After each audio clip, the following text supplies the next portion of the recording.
Title: The Soundproof Room. The building had once been a government records facility, but by the time Mara bought it, it had been gutted, condemned, and left to rot. She didn't mind the smell of mildew or the way the wind howled down the empty concrete halls.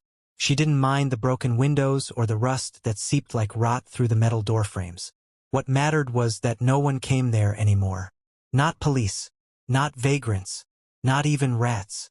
The fourth sublevel was the deepest, beyond the reach of light, where the air itself felt old and viscous, and sound fell flat like it feared to echo.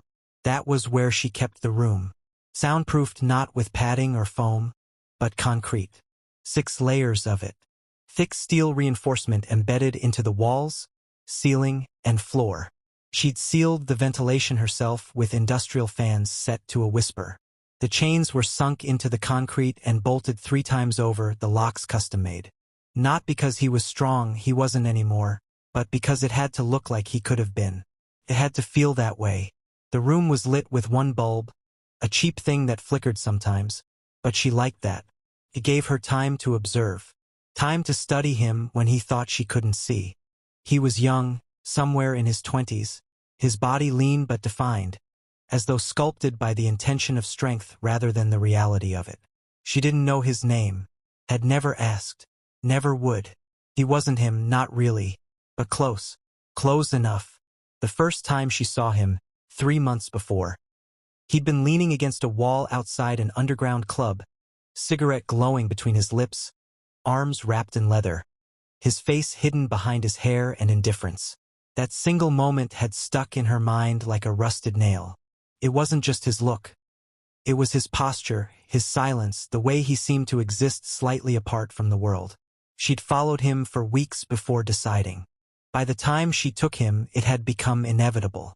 Not desire, not rage, not even obsession. Just something colder, buried deep inside her. Like something had snapped in a place no one could name. Now he sat in the room as he always did, knees folded, shoulders tense. His breath shallow through the custom muzzle she'd fitted to his face. Studded leather. A tribute, she supposed. A touch of theater for something that no longer needed it.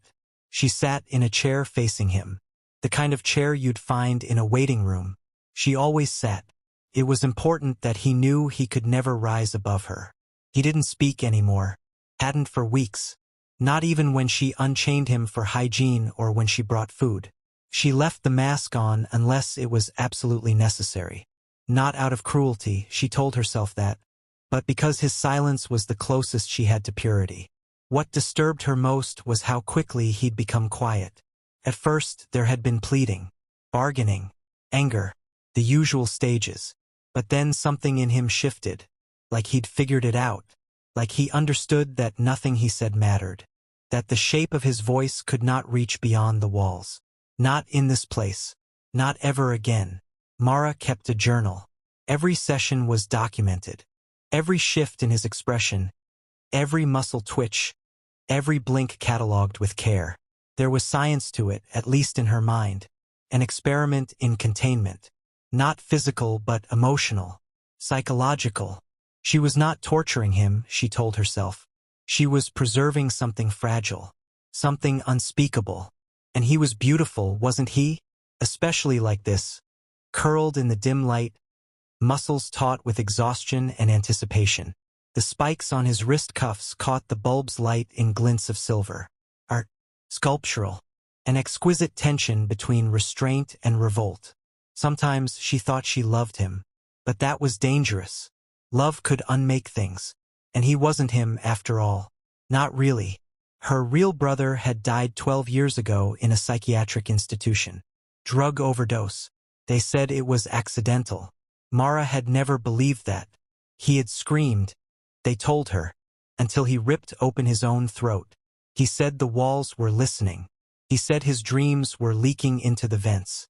They pumped him full of haloperidol and lithium until he couldn't speak. Until he forgot her name. She remembered the last time she saw him. His face gaunt, expression stripped of meaning, hands trembling under hospital light. They built a room, he'd said, to keep something in. But I think it's already out. Mara was 17. She'd carried that sentence like a wound. It festered over the years, became a whisper, then a compulsion. Then the soundproof room, the chains, the silence.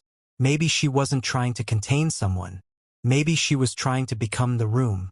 The man flinched as the bulb flickered again, and she watched the play of tension in his neck. Beautiful. Vulnerable. Not in a sexual way, she didn't touch him like that, but something more invasive. A dismantling of identity. An intimacy beyond language. She rose. He tensed instinctively, though he didn't move. Mara approached, slow, deliberate, heels echoing once against the concrete before sound was swallowed whole. She reached for the muzzle but didn't remove it. Instead, she placed her hand against his temple. His skin was warm, too warm. "You dream now," she said softly. He didn't respond. He never did. "But you dream about me, don't you?" A flicker in his eyes. There it was. The minute shift. She catalogued it. She stepped back and turned to leave. At the door, she paused. Then spoke without looking at him. "Next week," she said. "We begin the listening phase." Then she shut the door, locking it from the outside. In the silence that followed, he finally moved.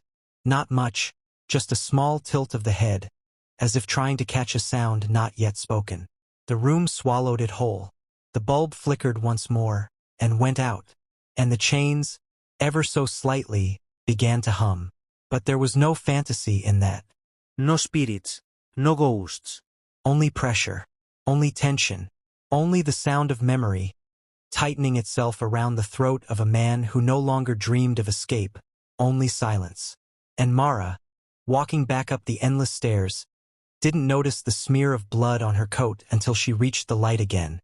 She paused, fingers grazing it like a question. Then she smiled, and kept walking,